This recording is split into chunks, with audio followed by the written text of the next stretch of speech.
Salut et bienvenue sur la chaîne YouTube du web magazine levélourbain.com. Aujourd'hui, je te parle d'un vélo électrique urbain. Alors eux, ils disent que c'est un gravel, ouais, on peut dire un peu de type gravel. En tout cas, c'est un beau petit vélo urbain, mais pas si petit que ça, tu vas voir. Et avec un capteur de couple, c'est le Semeswheel F700. Encore un drôle de nom et un drôle de nom de marque. Je t'avoue, Semeswheel, j'ai un petit peu de mal à le prononcer. En tout cas, c'est un vélo homologué avec un moteur de 250 watts et il te propulse jusqu'à 25 km/h pour respecter la législation française. Niveau autonomie, il est annoncé pour faire entre 60 et 80 km. On sait que c'est en assistance 1, donc c'est jamais vraiment la réalité. En tout cas, je vais aller jusqu'à épuisement de la batterie pour voir exactement combien de kilomètres on peut faire avec ce vélo. Et c'est pourquoi dans cette vidéo, je te propose de voir ensemble ses principales caractéristiques, de voir son unboxing, de le parcourir en détail,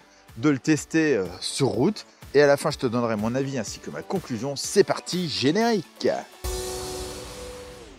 Bon, histoire de savoir à qui on a affaire, on va voir ensemble tout de suite ses principales caractéristiques. Alors déjà, chose incroyable, c'est un vélo disponible avec batterie amovible ou pas. Et oui, si tu veux un vélo un petit peu plus design, il te propose un cadre avec vraiment la batterie intégrée, mais tu ne pourras pas la retirer. Bon, écoute, pourquoi pas? J'avais encore jamais vu ça. Donc pour 40 € de moins, en fait, tu as la batterie qui ne se détache pas. Donc c'est un moteur roue arrière et il est disponible en gris argenté comme celui-là ou gris plus foncé. Il convient pour une personne entre 1m68 et 1m85 et pour une personne pouvant peser jusqu'à 100 kg. C'est pas beaucoup, hein. D'habitude on est plutôt sur 120 avec ce type de vélo. Il pèse 27 kg, ce qui en fait un vélo tout à fait normal en termes de poids pour ce type de vélo électrique. Et concernant son prix, tu le trouveras actuellement à 1199 € avec la batterie amovible et donc à 1099 € avec la batterie non amovible. Et grâce à moi et à mon partenaire, tu as un code de réduction qui te permettra d'économiser quelques euros. Je te mets le lien dans la description. Voilà pour les grandes lignes. Ensuite, le vélo est en aluminium 6061 comme la majorité des vélos électriques et il fait 177 cm de long, donc c'est assez long pour un vélo. Tu as des inserts sur le cadre pour y fixer un antivol ou un porte-gourde et tu as aussi d'autres inserts à l'avant pour mettre un porte-bagages avant, ça c'est pas mal. Puisque je parle des porte-bagages, tu as bien remarqué qu'il y en a un aussi à l'arrière. Il peut supporter une charge jusqu'à 15 kg et il est bien pratique parce que tu peux mettre tes sacoches dessus et en faire un vrai vélo taf. Donc ça, c'est vraiment bien. Ensuite, on a des garde-boue en plastique et pas en aluminium. Moi, je préfère le plastique, ça fait moins de bruit et c'est plus léger. Et enfin, on a une béquille latérale, tout ce qu'il y a de plus classique. Voilà pour les caractéristiques et les informations importantes que je voulais te donner en ce début de vidéo. Maintenant, unboxing. Alors quand tu reçois le vélo, tu le reçois dans un énorme carton avec le vélo à l'intérieur qui est vraiment bien protégé avec plein de mousse. Tu as aussi les composants, hein, tu as les pédales, les garde-boue, la batterie, une notice en anglais qui sert strictement à rien. Bref, et des outils, tu l'as compris, c'est à toi de terminer de monter le vélo. Alors, c'est pas très compliqué, hein, il m'a fallu une petite demi-heure pour terminer de le monter. Je vais pas te montrer là en détail exactement comment il faut faire. Ils ont fait une vidéo explicative qui est très bien faite. Je te mets le lien dans la description et je suis persuadé que tu vas très bien t'en sortir. Avant d'aller tester le vélo, il faut bien évidemment chercher la batterie lithium-ion avec des cellules Samsung. Ça, c'est vachement bien, c'est vraiment un gage de qualité. Elle fait 360 Wh, 36 volts et 10 ampères-heure. Pour cela, tu dois la connecter au chargeur, qui est un chargeur, tout ce qu'il y a de plus classique, qui lui fait 2 ampères et 42 volts. Soit tu plugues le chargeur directement sur la batterie qui est intégrée au cadre en soulevant le petit capuchon et en pluguant le chargeur, ou alors tu enlèves la batterie à l'aide de la clé, qui ne sert pas à démarrer le vélo comme j'aime bien dire. Donc là c'est pareil, tu tournes la clé, c'est très simple, et hop, la batterie elle s'en va toute seule. Et puis tu la prends et puis tu la recharges chez toi, ou tu la remontes à ton bureau pour la recharger. Dis-toi qu'il faudra quand même 6 heures pour recharger complètement la batterie si elle est à plat. Alors comme un internaute me l'a gentiment souligné, recharge pas ta batterie tout de suite après l'avoir utilisée, il faut attendre à peu près 1 heure. Il faut vraiment attendre que ta batterie soit froide pour recharger, pour la recharger et comme ça elle durera plus longtemps. Et tiens, toi derrière ton écran, pendant que j'ai toute ton attention, si jamais tu veux me soutenir et m'encourager à faire toujours plus de vidéos, je t'invite à liker, c'est le petit bouton ci-dessous, et à t'abonner si ce n'est pas déjà fait. Cela favorisera l'algorithme YouTube qui mettra plus facilement cette vidéo en avant et c'est ce qui me permettra de te proposer toujours plus de contenu. Alors par avance, je te remercie. Bon, il faut que je te montre aussi, avant de tester le vélo, comment interagir avec les paramètres de celui-ci, parce que c'est quand même important. Donc tu as un menu qui est accessible en appuyant sur moins et le bouton en haut à droite, donc c'est le bouton I en même temps. Donc tu as un premier menu avec System Setting, il te permet de voir la version du vélo, de changer la luminosité de l'écran, de passer des miles en km/h et de remettre les paramètres d'origine. Tu as un deuxième menu qui est Advanced Setting. Avec lui, tu peux avoir les infos sur ta batterie, changer le temps de mise en veille, changer le nombre de niveaux d'assistance, avoir la taille des roues, la sensibilité du capteur et tiens, la limitation de vitesse. Alors, pourquoi je te parle de ça tout de suite? Donc bien évidemment, tu as compris que tu peux débrider le vélo, mais le vélo est bizarrement foutu. Donc est-ce que c'est avec le capteur de couple, le capteur de pédalage, je sais pas. Mais en tout cas, quand je le bride à 25, le vélo, je roule toujours à 19, 20, j'arrive pas à aller à 25. Donc je suis obligé de le débrider à 35 pour vraiment arriver à mes 25 km/h sans être obligé d'appuyer comme un malade.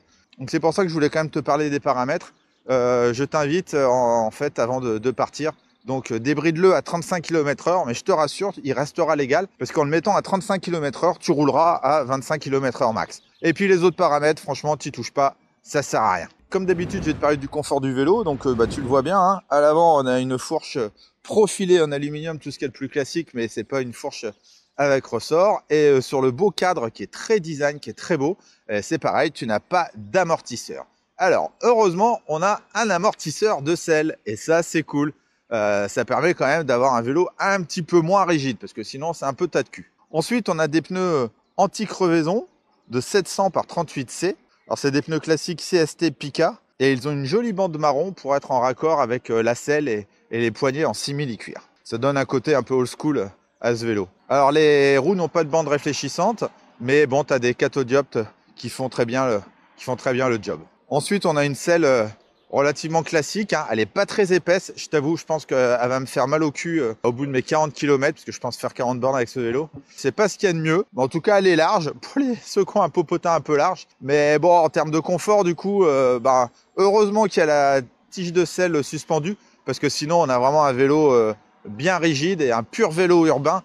Mais voilà, c'est pas un VTT, quoi. C'est du gravel, comme ils disent. Alors concernant la position de conduite, par contre, j'ai une position de conduite, comme tu peux le voir, bien droite. Je peux régler l'inclinaison et la hauteur de la potence. Donc ça, c'est vraiment bien. Tu peux vraiment optimiser ton poste de pilotage pour avoir le meilleur confort possible. Et on est en appui sur des poignées ergonomiques. Elles sont relativement dures, hein, quand même. C'est du simili-cuir. Ça fait le job. En tout cas, bon, c'est joli. C'est déjà bien qu'à soi. Tu as un repose-paume. Donc voilà, niveau position de conduite, franchement, c'est vraiment du pur urbain. Je suis bien droit, je vais pas me faire mal au dos. Pour du vélo taf, c'est vraiment parfait. Alors, si je porte le vélo pour descendre des escaliers, ça donne quoi? Ah ouais, alors là, j'ai mes sacoches à l'arrière. Donc, faut que je le prenne un peu plus à l'arrière. Bon, écoute, ça va, hein, j'ai connu pire. C'est pas si facile que ça à porter, mais c'est à cause de mes sacoches, je peux pas le prendre bien par le cadre. Mais écoute, tu peux descendre des escaliers ou en monter avec. Pas trop, pas beaucoup, mais tu peux. Concernant les freins, on a des freins hydrauliques Logan à l'avant et à l'arrière, et ils sont associés avec des disques de 160 mm. C'est dommage, j'aurais voulu des 180 mm. Alors, je vais rouler jusqu'à mes 25 km/h, on va voir ce que ça donne. Je vais me prendre un point de repère. 2 mètres. Franchement, ça freine bien, hein. Je suis étonné, je pensais pas que je freinerais aussi bien avec ces freins. Et en plus là, j'ai fait quoi? J'ai fait 13 km. Donc ça laisse de la marge. Alors en montée, ça donne quoi? Franchement, j'ai un peu peur. Là, j'ai vraiment une très grosse côte. Je vais me mettre en vitesse 1. Oh là. Voilà, ils sont mal réglés. Le dérailleur est mal réglé. Bon, je vais être en vitesse 2. Écoute, il est clairement pas fait pour monter des grosses côtes. Là, j'ai une côte moyenne. Je suis à 12 km/h. Et je pédale, hein. Je peux te dire que là, j'appuie sur les pédales, hein. Donc, il n'a pas la pêche, hein, ce moteur. Il est vraiment pas fait pour monter des grosses côtes. C'est de l'urbain, c'est du plat. Si tu es à Paris et que tu veux monter en haut de Montmartre, tu oublies. Je suis vraiment déçu par rapport à ça, mais Je m'en doutais. Bon bah, là je fais mon sport. Hein. Ouh, vivement que j'arrive en haut de la côte. Alors du coup, je vais te parler du moteur. On a donc un moteur roue arrière de 250 watts et qui te propulse jusqu'à 25 km/h pour respecter la législation française. Alors il est censé dégager jusqu'à 450 watts, mais franchement j'y crois pas trop, vu comment il a galéré à monter. Et il fait 42 Nm de couple. Et donc il fonctionne avec un capteur de couple, c'est-à-dire que plus tu appuies sur les pédales, plus il accélère. Et si tu n'appuies pas trop sur les pédales, eh ben, il te offre moins de puissance. Donc c'est un vélo un peu plus sportif. C'est pour ça que la marque le dit comme un gravel, parce que c'est pas un vélo de feignant où tu pédales à peine avec un capteur de pédalage à l'arrière. Là, c'est vraiment un capteur de couple. Là, il faut faire un effort pour pédaler, pour avancer. Et il est associé à un dérailleur Shimano Altus de 8 vitesses. Et c'est cool, il a sa petite protection de dérailleur. Donc sans assistance, ça donne quoi? Bon, écoute, le vélo, il est un petit peu lourd quand même. Mais bon, ça va, j'arrive à mes 10-11 km/h. Assistance 1, tout de suite, ça va plus vite. 15-16. Assistance 2, j'arrive à mes 18 km/h. Assistance 3, j'arrive à 21. Assistance 4, donc 21. Assistance 5. Et assistance 5, j'arrive à mes 25-26 km/h. Après, là, maintenant, je suis en descente, donc je vais un peu plus vite. Mais en tout cas, en assistance 5, maintenant que j'ai changé mes réglages et mes paramètres, en tout cas, sur mon compteur, j'arrive bien à mes 25 km/h. Niveau départ arrêté, il me faut combien de temps pour arriver à mes 25 km/h? Donc, je suis en assistance 5, vitesse 5, 3, 2, 1, go! C'est parti! 0, 8, 12, 15, 18, 20, 22, 23, 24, 25. Bon, tu vois, il me faut quelques secondes pour arriver à mes 25 km/h. Donc, c'est quand même assez rapide. Après, c'est le capteur de pédalage. Donc, plus tu appuies et plus tu vas vite. Et maintenant, la réactivité. Là, c'est au bout de combien de tours de pédalier l'assistance se met en route. Alors, là, je suis sur un quart. Un quart, même pas. Même pas. Au bout d'un quart de tour de pédalier, tu as l'assistance qui se met en route. Donc on peut dire qu'on a quand même un vélo bien réactif et qui va vite aussi à ses 25 km/h. Donc ça c'est super cool, c'est un bon point positif pour ce grand vélo urbain. Niveau autonomie, il est vendu pour faire entre 60 et 80 km. Écoute, bon moi j'ai eu des bonnes grosses côtes, hein. Mais là j'ai utilisé 2 barres sur 5 et j'ai fait 20 bornes. Donc avec un peu de chance, je ferai peut-être 50 km avec ce vélo. Mais bien évidemment, ça va dépendre de comment tu utilises tes 5 niveaux d'assistance, tes 8 vitesses. Moi, je fais 80 kg pour te donner un ordre d'idée de la température extérieure. Là, ça va, il faisait froid ce matin, mais là, je crois qu'il doit faire dans les 10 degrés. Je commence à avoir chaud. Mais en tout cas, je vais aller jusqu'à épuisement complet de la batterie. Et je te mets là sur le côté exactement combien j'aurais fait de kilomètres avec ce grand vélo. Parlons du poste de pilotage. Alors, on a un grand cintre en forme de moustache qui fait 70 cm. Écoute, il est vraiment bien. En plus, le fait qu'il soit réglable avec la potence et tout, c'est génial. On a nos poignées ergonomiques qu'on a vu tout à l'heure. On a notre sonnette qui est une vraie sonnette. Ça fait du bien. On a nos leviers de frein. Donc, c'est toujours des Logan qui sont vraiment très bien. Hein. Donc, c'est des bons freins hydrauliques. Ça freine vraiment bien. En plus, tu peux freiner avec 2 ou 3 doigts. Après, on a notre contrôleur qui sert à allumer et éteindre le vélo avec le bouton qui est face à toi. Tu peux changer tes 5 niveaux d'assistance avec les flèches plus et bas. Tu peux changer les informations sur ton écran en appuyant sur la touche I. Donc c'est la touche en haut à droite. Et tu peux allumer alors, le phare avant avec le bouton en bas à droite. Et tu peux allumer uniquement le phare avant. Et tu n'as pas de feu à l'arrière. Truc de dingue, j'ai jamais vu ça, je sais même pas si c'est légal. T'as juste un pauvre cathodiode à l'arrière, c'est même pas un phare, donc je suis un peu déçu, je t'avoue, je comprends pas trop le pourquoi du comment. En tout cas, je trouve ça vraiment très bizarre de pas avoir de feu à l'arrière, quoi. Bon, heureusement, le phare à l'avant, il éclaire bien, mais bon, écoute, c'est à toi d'acheter ton feu arrière. Alors, ce qui est vachement bien, c'est que le display, il est intégré à la potence. Ça, c'est super design, c'est super esthétique. Je trouve ça vraiment très beau. Donc, avec lui, tu peux voir ton niveau de batterie, ta vitesse, ton niveau d'assistance. ton kilométrage total, ton kilométrage de trip et plein d'autres petites informations. En tout cas, le display, l'écran comme ça sur la potence, je trouve ça vraiment hyper design. C'est vraiment, c'est très très quali. En plus, c'est en couleur, c'est top. Et enfin, à droite, on a nos shifters Shimano 8 vitesses. Et j'allais oublier, le vélo, il est aussi livré avec un porte-smartphone. Et ouais, en plastique. Bon, écoute, il est là, hein. Il a le mérite d'exister. J'ai mes petites notes dessus pour ma vidéo. Et vivement que j'arrive à la fin de cette côte. Punaise, je suis à 10 km/h, quoi. Ah, il est sport, ce vélo. C'est vraiment pas un vélo de feignant. Alors, les plus de ce vélo, écoute, son look et son design.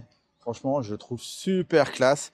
Le cadre, il a une forme vraiment particulière. La fourche profilée, le gris métallisé avec le marron qui donne un côté un peu comme les avions, quoi. Tu vois, un peu néo-rétro vintage. Franchement, j'adore son look. C'est un vélo homologué qui a un moteur de 250 watts et qui te propulse jusqu'à 25 km/h. Que tu peux débrider quand même, mais ça c'est ta responsabilité. Je le rappelle, nous c'est limité à 25 en France, sinon police. On a un capteur de couple, donc c'est bien et c'est pas bien, sinon c'est ce qui en fait un vélo sportif et pas un vélo de feignant, donc ça c'est dans les plus et les moins. Et puis l'autonomie, écoute, l'autonomie elle est quand même pas si mal pour ce vélo. Franchement, je m'attendais pas à faire autant de bornes avec lui, donc voilà. Et donc les axes d'amélioration, heureusement qu'il y a la tige de selle suspendue, sinon on a quand même un vélo très rigide, ça fait un peu mal au cul, la selle elle est pas terrible. Si je devais le garder, je pense que je changerais la selle. C'est dommage de ne pas avoir une petite gâchette quand même, au moins pour pouvoir rouler jusqu'à 6 km/h avec ce vélo au démarrage. Pareil, il n'y a pas de port USB sur l'écran, le display ou autre pour pouvoir recharger ton smartphone. C'est un petit peu dommage. En conclusion, on a avec le CMS Wheel 700C un pur vélo urbain. Alors oui, un peu gravel parce qu'il a des pneus un peu plus de type VTC. Mais en tout cas, on a un vrai vélo urbain pour la mobilité urbaine, pour se balader en ville, pour faire du vélo taf, pour aller faire tes courses. Tu peux quand même faire un petit peu de tout-chemin vu la largeur des pneus.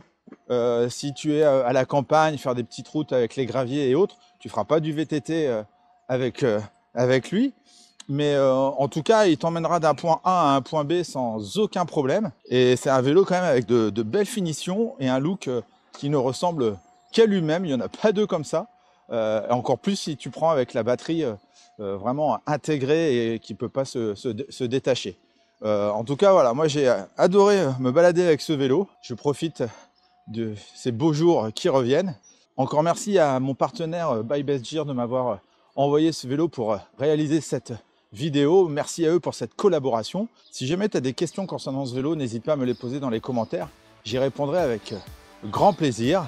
Et quant à moi, je te dis à très vite pour de prochaines vidéos du monde du vélo sur levélourbain.com. Ciao, ciao!